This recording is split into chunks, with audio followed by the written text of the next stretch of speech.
Hello, hello, hello, everyone, and welcome. Good afternoon. My name is Sibel. I will be your facilitator for today's panel. I'm super excited for you all to be here at the College Fairs of Greater Denver virtual panels. We have an amazing presenter here for you this afternoon. Now, before we get started, I just have a few housekeeping items for you all to keep in mind.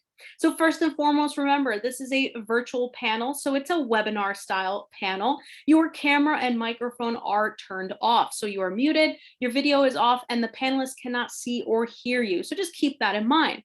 Now, you're probably wondering, well, Sibel, I have all these questions that I need to ask. Where do I ask them? How do I do that? That in and of itself is a great question. You will do that by clicking on the Zoom toolbar. There's a little icon there that says Q&A. You'll go ahead and click on that Q&A icon and use that Q&A button to type in your questions to the presenter at any time. It is about a 45-minute session, so please don't wait until the last minute to ask these questions. Go ahead and ask them in the Q&A, and our presenter will answer them at the end of the presentation, so keep that in mind. Now, there are more virtual panels, so please feel free to check out the schedule on the website and go ahead and check out those virtual presentations that are offered as well after this one. And also, if anyone missed out on tonight, maybe mom missed out and wanted to check it out, or grandma, grandpa, maybe you have a friend in the neighborhood, or you know what, maybe you just want to relive the fun with us. You absolutely can do that. A recording will be available. All sessions are being recorded and will be available at strivescan.com/Greater Denver. Now, without further ado, I would love to get started with our first presenter. Angie Fernandez-Barone is here from Dickinson College to tell us a little bit about the road ahead. Wonderful. Thank you so much, Sibel. I'm really excited to be here with you all this evening for our session. I am going to share my screen so that we can talk together about the road ahead, the college search and selection process. Our thought with this session is that it will help sophomores and juniors to think about college search and selection processes. So we're going to take it from the beginning of sophomore year to the end of junior year, just prior to the senior year process of actually filing those applications for admission.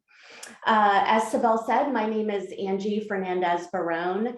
I am a member of the admissions staff at Dickinson College in Carlisle, Pennsylvania. I've done college admissions work for a little more than 32 years.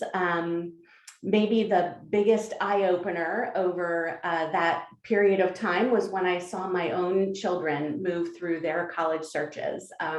That gave me a whole new appreciation for the process that students and that families move through in supporting their students in this process. So I'm very excited to be here with you and to talk through this process that you're moving into or moving through. As Sibel said, please add your questions to the Q&A. I'm going to move through some information with you and then turn to the Q&A at the end so that I can answer as many questions as possible.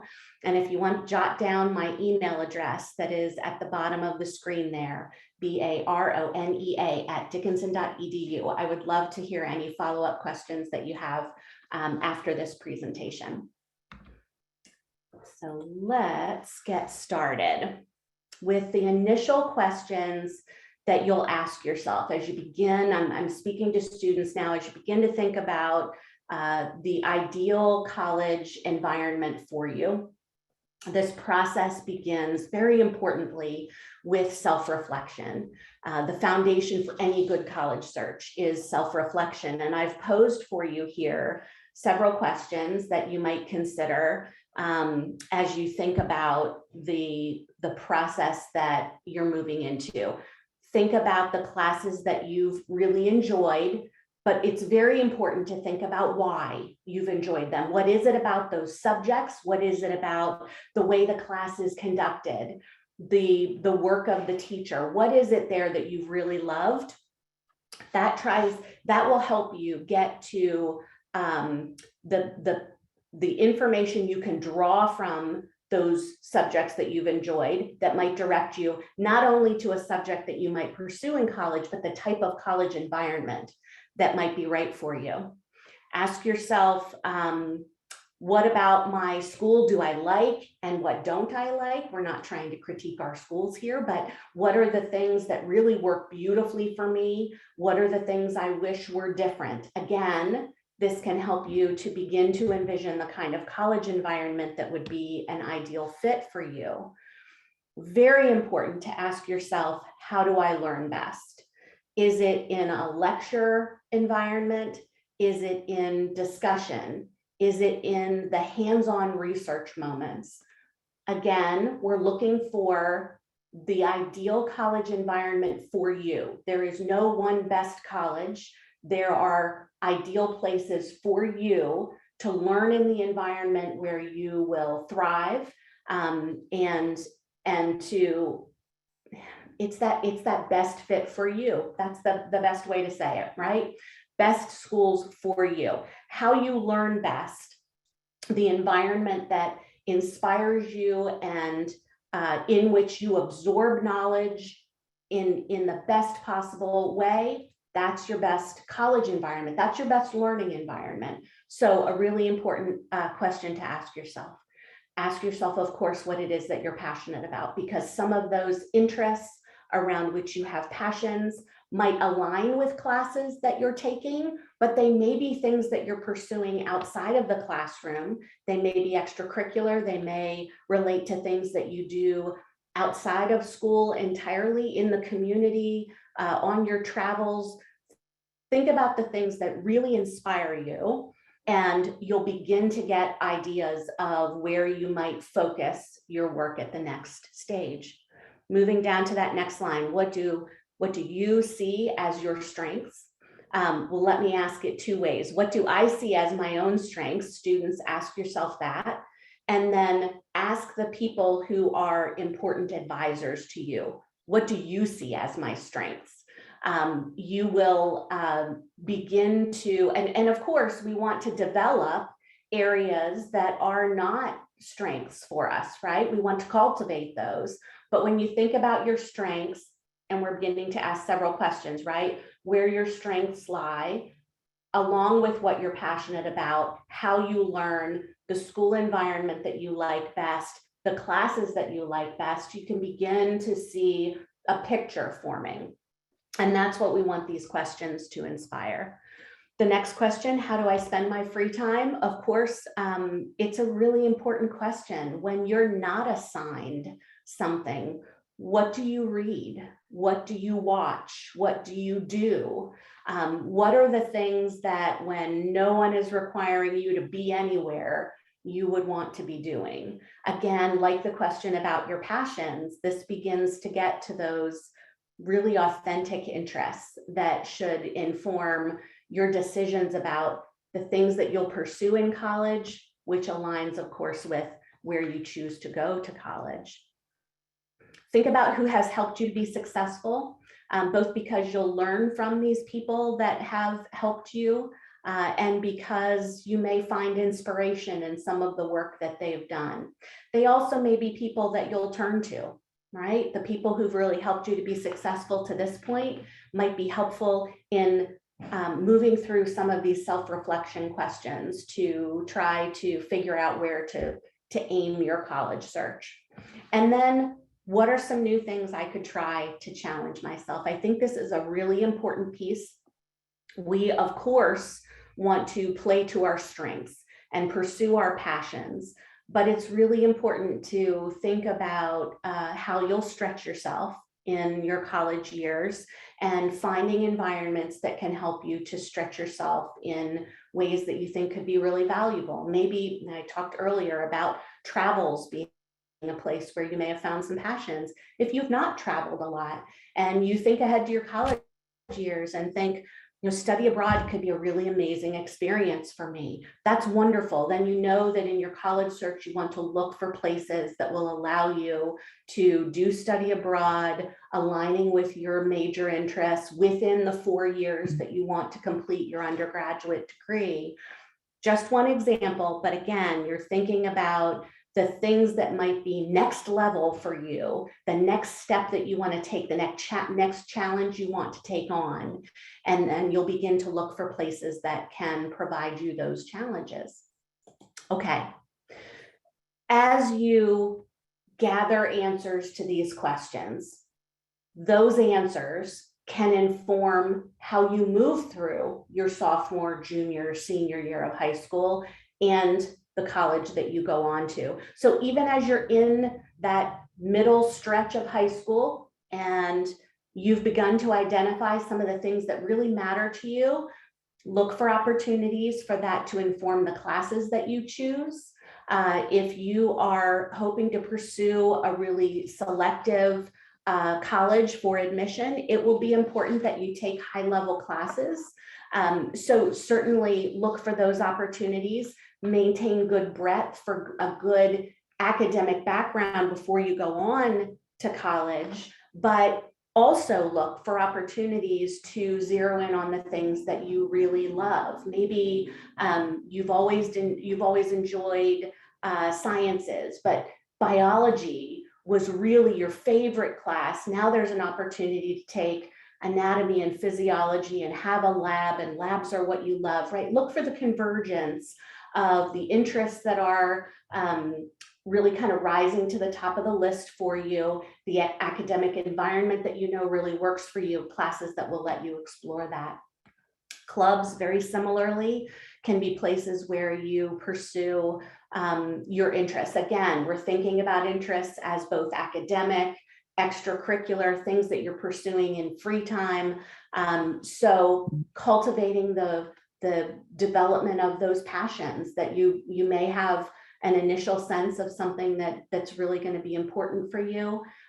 Look for clubs that give you an opportunity to take that interest forward, and maybe to also find leadership opportunities in the pursuit of those interests, which is something that will be a really valuable experience for you personally and is a way to later show colleges the level of commitment that you've made to the clubs that you've been involved in. Athletics are absolutely a fantastic way to develop leadership skills and discipline and focus and be a part of a team. Wonderful experiences. If that's something that you love, pursue that. Let that become a part of this mosaic of pieces that allow you to pursue what you enjoy. Work might be an important part of your days and your weeks. Pursue that. Look for opportunities again to find leadership positions if that exists in your workspace. Build a relationship with colleagues, supervisors, with your workplace that will allow you to cultivate, just one example, great recommendations, right? So internships, if you have the opportunity to do some kind of work shadowing or internships with someone working in a field that interests you, that can be a really powerful opportunity to, again, we're taking the answers to all of those questions raised on that last screen. Now we're thinking about how we apply the answers that we have today to those questions, how we apply those answers to the choices that we're making. Free time is a really important piece of that, because you really are likely to find interests that you want to pursue beyond the classroom and in your free time. And I hope that you'll do that. So next round of questions, the next things to ask yourself, based on those earlier answers to those earlier questions and the plan that you're beginning to formulate for what you want to pursue in high school, you're now going to think beyond high school to what do the answers to these questions and what do my experiences in high school tell me I might want to pursue next. So asking yourself, what might I want to study? Of course, everyone starts with this question, and it's a really important one, but it's also important to note that about 75% of all students at colleges in the United States change their mind about a major. You very well may arrive on a college campus, have the opportunity to study something you couldn't study previously and really want to run with that, and that's great. But knowing some ideas, maybe that's it, ideas, plural, of what you might want to major in college will help you in your college search. So don't feel that you must nail down just one and only one thing that you want to pursue, but perhaps a couple of things that really interest you and that rise again to the top of the list from your answers to those earlier questions. Ask yourself, I'm going to move my little photo box here over to the side so you can see these questions. Ask yourself, do I want a college with small or large classes?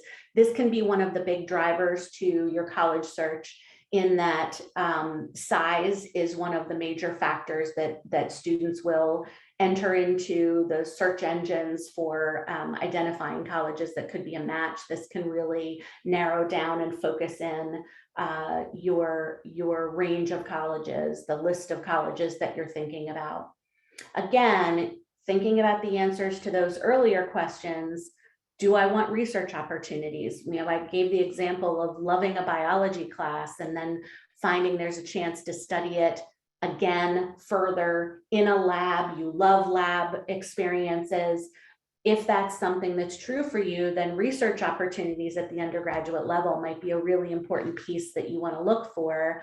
That could go to size and focus of the college or university that you need to find that's going to give you those research opportunities.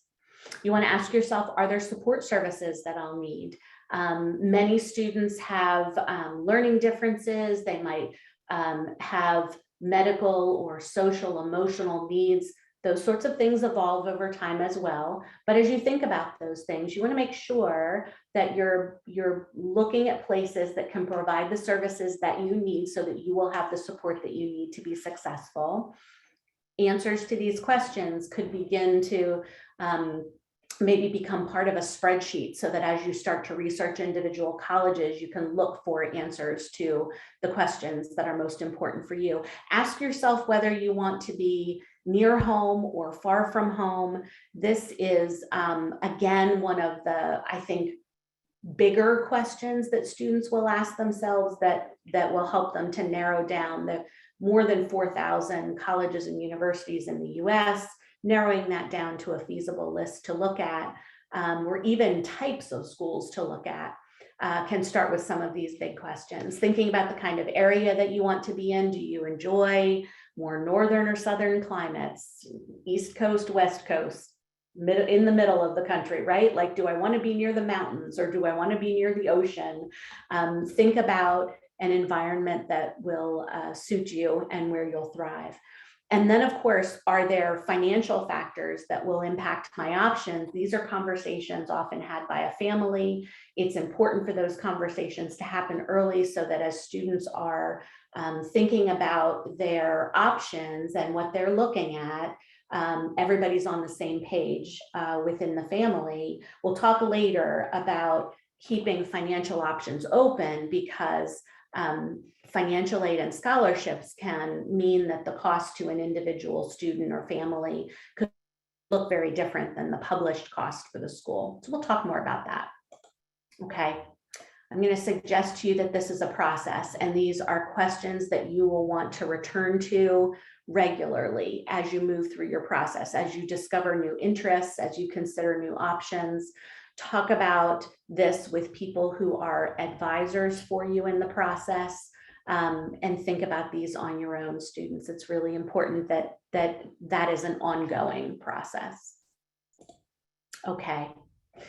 Then it's time to start doing research into colleges. And there are a lot of tools that you will have at your disposal. Some of those tools will come through your school.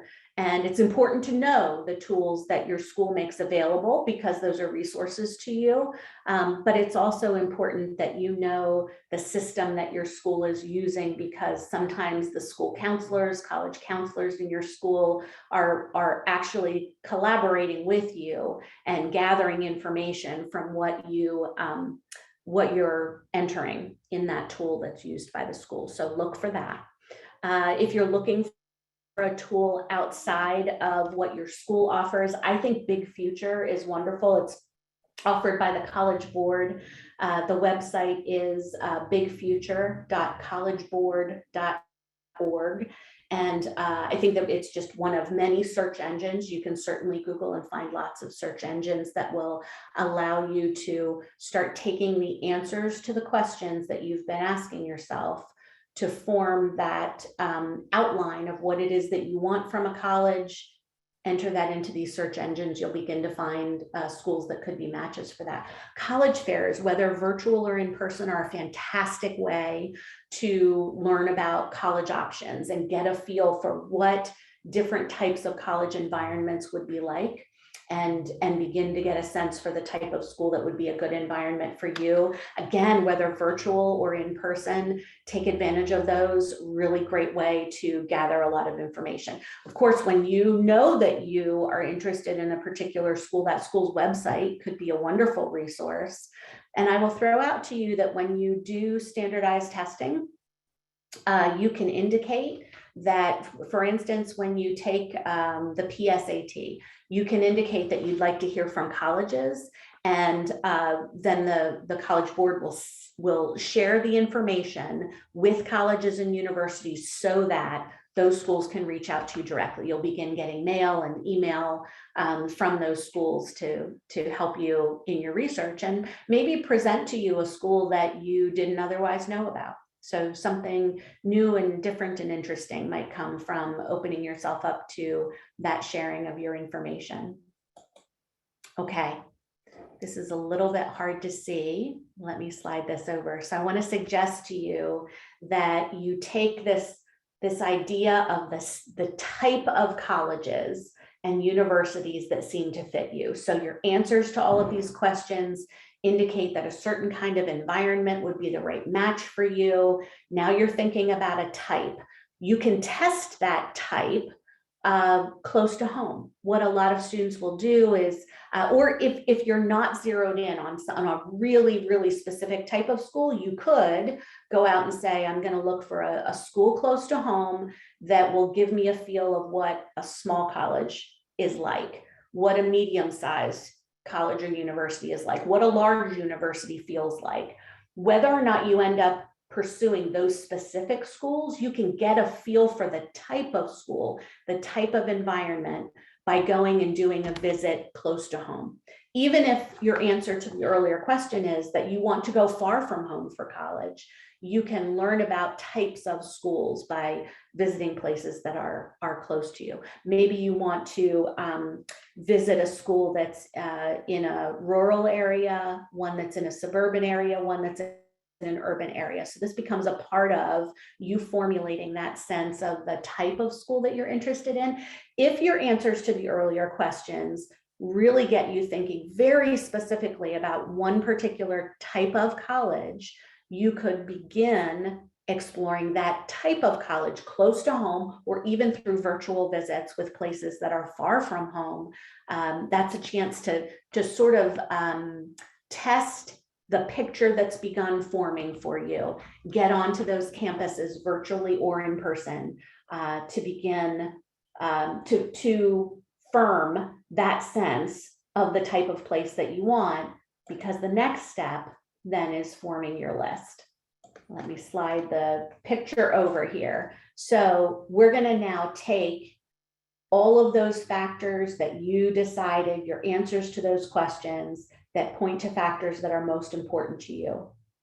We're going to take the research that you've done into types of schools that seem to fit what it is that you need, and maybe getting out onto those campuses or doing virtual visits has let you test that idea of the right type of place for you. Now you're going to take all of that and you're going to combine it with what you need to learn about colleges to have a sense of, to have a balanced list. We want to make sure that you found the right type of place. Now you think about things like selectivity and institutional priorities so that there is balance in the list of schools that you put together, that will assure that you have good options when it's time to apply and when you hear back from those schools. So let's talk a little bit about selectivity. Selectivity is essentially the number of students applying to a college, the rate at which they're admitted to that college, the credentials of the students who are admitted to a college. It's where you learn the likelihood. It's where you can begin to get a sense of the likelihood of your admission. So here, think about your credentials. You might look at, for instance, a middle 50% range of GPAs for students admitted to a particular school. When you look at that, and you may have heard of the idea of reach schools, match schools, safety schools, it's really important to note before we talk about all of that, that you need to make sure that every school that makes your list is a place that you would want to go, whether it's a reach, a match, or a safety school. Might be a safety school, it still needs to be a place that you would be excited to go. That's what gives you a good, healthy, balanced list for your college applications.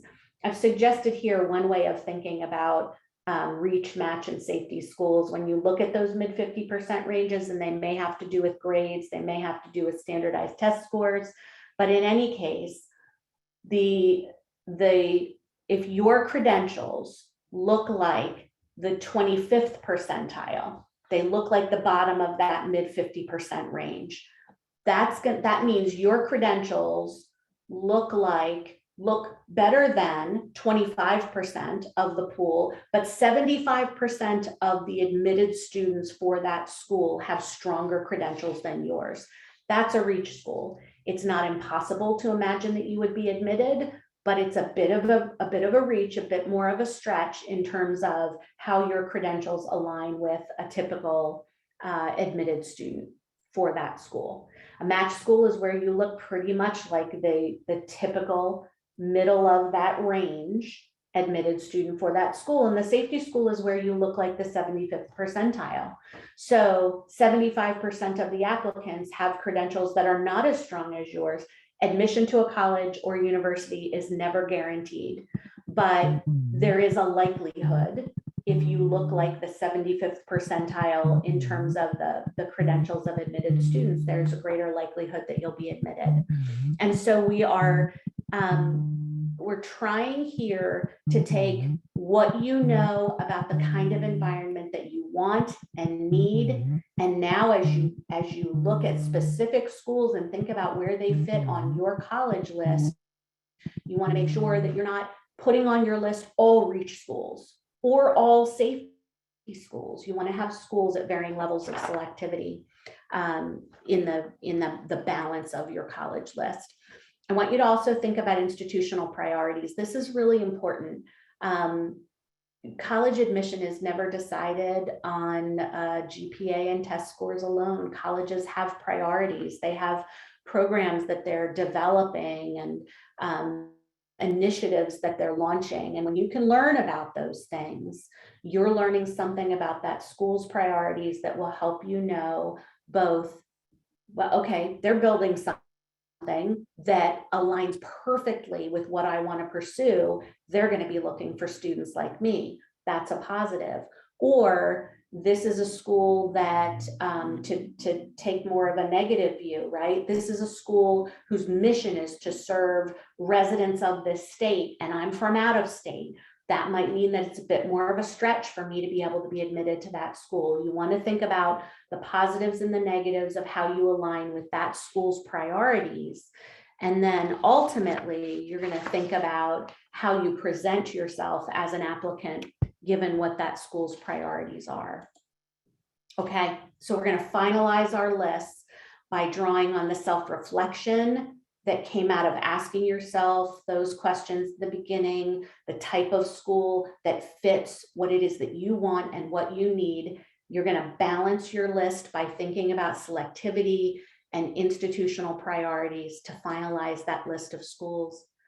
And then I want to throw out to you, and this is particularly important, I think what we've been talking about is something you might move through in your sophomore into junior year, certainly as you're moving through junior year and toward the end of that year, and you finalize your list of colleges, now you're beginning to think about applying to them. It's important that you consider how you're going to learn about those colleges and how along the way you can demonstrate interest in those schools. There's a note on that here. Essentially, I want you to know that when all other things are equal, the student who has shown interest in the school very well may be the one that the college chooses to admit. When not every student can be admitted, when there's a measure of selectivity that means not everyone is admitted, you have the opportunity along the way, email your contact in the admissions office, go and talk with the representative when they visit school, go to the virtual program, go to the college fair. If you have the opportunity to visit that place. All opportunities for you to express interest, and many schools keep track of that. So it's your opportunity to show the interest in a way that they will literally remember when it's time to make admission decisions. So I want you to be thinking about how you present yourself to colleges. I touched on a couple of these things as we were looking at the last slide. The last one I will throw out to you is if you're going to do a lot over email in your college search, that it's just a part of the college application process. Make sure you have an email address that is appropriate and that you will be proud of and not embarrassed by as you move through this process.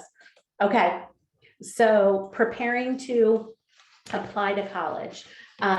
You are going to, remember we talked about it earlier. You need to make sure that you know the system that your school uses to manage the college search process. Find that out, really important, and important that you are working in that system and connecting with your school counselor through that tool. You want to take standardized tests, even though test optional policies are common across the country. You don't want to limit your options. You may end up applying to a place that does require scores. And even if early in your search, you're looking at schools that are all test optional, it's good to take those standardized tests, have that done, maybe use it as an opportunity to say, put me on college mailing lists. Yes, I want to hear from schools. You may learn some good things. Standardized tests also, even if optional for admission, are sometimes required for scholarship programs. So take care of that early in your college search process too. Get to know your school counselor or college counselor, really, really critical person. Help that person get to know you, work with them, gain from their experience and their knowledge, and help them along the way to get to know you, because they ultimately will be a likely recommender for you. Also think about teachers who might be recommenders for you. Very often students will choose a teacher from the junior year of high school, because when you're applying in the fall of senior year, that's the teacher who had you for the last complete full year of study. There are a lot of ways to think about who should be a recommender for you. Some schools will ask for a recommender from a particular subject area if you're applying to a particular major.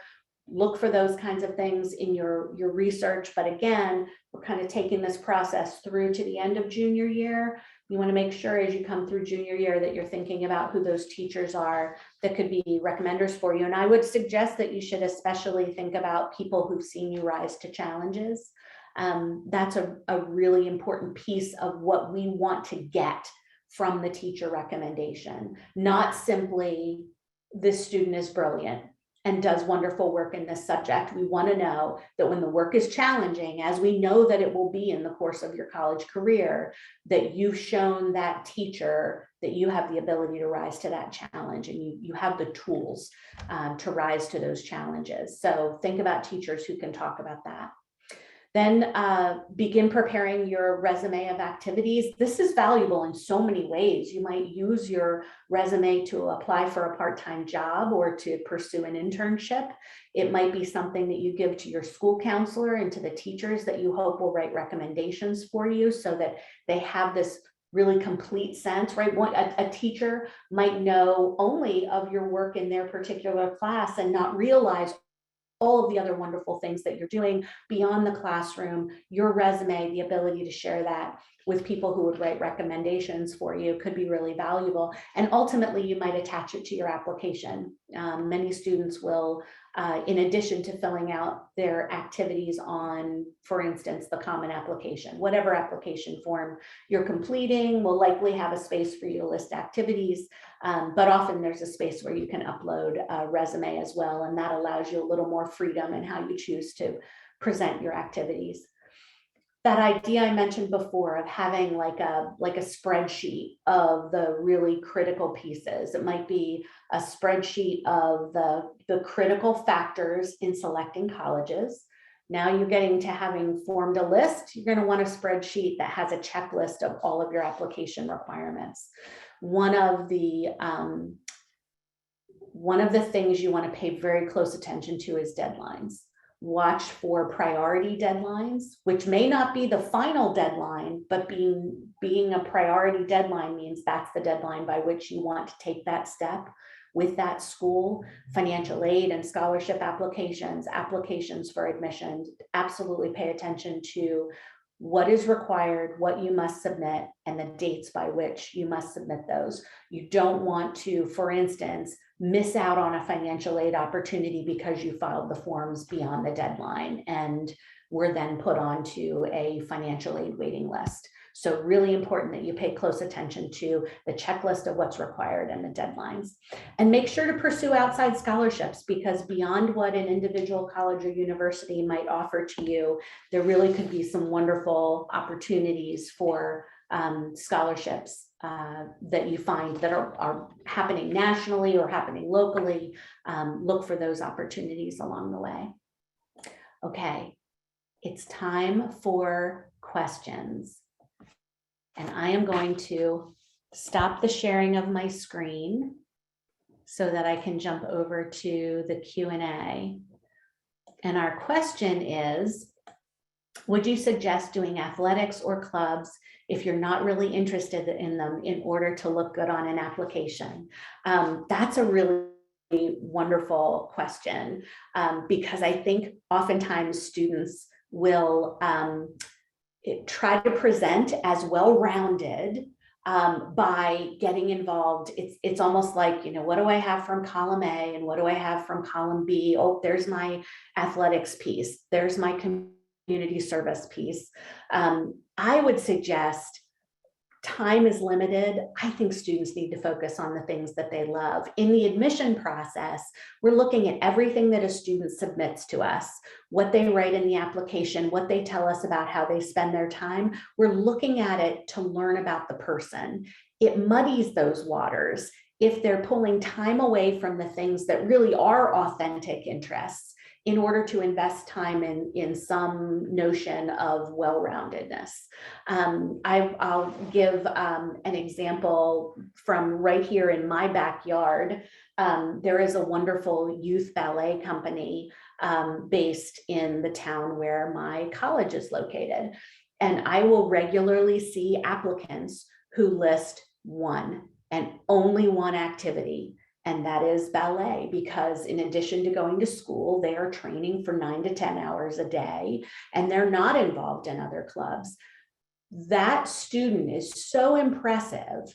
The level of commitment that they are making is so impressive, and they've not given that well-rounded list of activities. Now, you don't have to be giving 9 or 10 hours a day to an activity for that to be true, but I would argue that it's important that students do well in their schoolwork. It's important that they pursue the things they genuinely love outside of the classroom. It will help them in so many ways, and it will give us an authentic sense of what that student is really like. So I would say, don't worry about what looks good on an application. Do what you love, because really what we want to know is who this person is. Okay, the next question is about merit aid. That varies so much. You definitely want to pay attention to merit scholarship opportunities through the schools that a student is applying to. Lay that out on one of your spreadsheets. Make sure you know the deadlines and what's required if an interview has to happen or a special essay has to be written. You want to make sure that you have a handle on all of that. Don't want to lose track of any of it or miss any deadlines. But again, don't think only about the schools that a student will be applying to, but foundations, national national organizations, local organizations too, local businesses might sponsor scholarships. Great to look at all of those opportunities as you move through the process. And know that how those merit scholarships are awarded, like the criteria for them, can vary a lot. So read up on them. You know, it's not just based on grades. Sometimes there are merit scholarships that are very specific to, you know, a student coming from this county who's interested in studying this thing. Scholarships can really vary in their criteria. So cast a wide net in researching those on the web and on college websites. Okay. Do colleges do study abroad through a third party? If I wanted to study in a specific place, would I have to check if that's a location the college supports? This is a great question. So many colleges have partnerships. Others do study abroad through third party programs. So it varies. The types of programs are really varied. I think if you want study abroad in a very specific location, you want to look at what those colleges and universities on your list make possible, ideally within their set of partnerships. Because if you, let's say you go to a college, you know that you want to study abroad in New Zealand, and the college does not offer any partnership in New Zealand, that will mean that when you get to your term for study abroad, you need to be in absentia from the college, which could mean that your college scholarships and need-based financial aid don't apply. It could make things difficult. It also will mean that you have to be very careful about checking all of the credits that you'll earn during study abroad to make sure they're going to count at your home university. I mean, essentially that third party way of doing study abroad means you separate from your college. It's like taking a leave of absence to participate in that program. So you got to really cross all the T's and dot all the I's, making sure that everything is going to count when you come back over. Okay, let's see. What can I do to stand out for a prestigious school with a 4% acceptance rate? Yeah, there are schools that have such a low acceptance rate that there will be, if there's such a thing as a perfect applicant, there will be perfect applicants who are turned away. I would say show your interest in that school. Of course, it goes without saying, do your very best work academically, strong grades and a rigorous course of study, develop relationships with teachers and school counselors so that they can write really strongly in support of your application, show your interest in the school, cross all of those T's, right? Do all of those things and you will improve your chances, but look for balance on your college list, because you can never count on admission to a place as selective as that. You go for it and you give it your best shot, and you make sure that you have other options in place, because in any given year, the vast majority of candidates who apply are not admitted. So you need to be really careful. Okay, I have 1 minute left. So I'm going to answer this question about the role of a school counselor in connecting you to colleges. How is the acceptance when college does not know where or which school you're from? Wonderful. I would say many schools, many colleges have a like regional counselor who ties to the particular school. It's that person's job to know the school, and the school will send a school profile along to assure that we have information about the curriculum and college going rates and all of that. But I would also say take opportunities to talk about your school. If you think that this college might not have had a lot of applicants before from your high school, you want to make sure they know about it. Talk with that school counselor who can help make connections happen. When you have opportunities to connect with people from that college or university, then, you know, jump in there, take advantage of that, talk about your school, talk about the challenges that you have built into your program, and maximize every opportunity. How are you? All right, awesome. Hi, Angie. I just wanted to thank you so much for being with us tonight. This was amazing. I learned a few things, so I'm sure our participants did as well. Thank you so much. I did want to thank our participants for joining us as well this evening. So thank you again. It is important, obviously, what Angie does, but it's also important what you do as a participant, which is to show up and to learn. So that is amazing. Now, after you close out this window, a very quick 5-question survey will appear. So please fill that out. The words "very quick" are literally on your screen, so it will be very quick. Sign up for more sessions. There are more sessions and presentations happening after this one. So go ahead and check out the website. Now, again, if you want to relive the fun, a recording will be available at strivescan.com/Greater Denver. Thank you all again so much. Thank you, Angie. Everyone. Bye, everybody.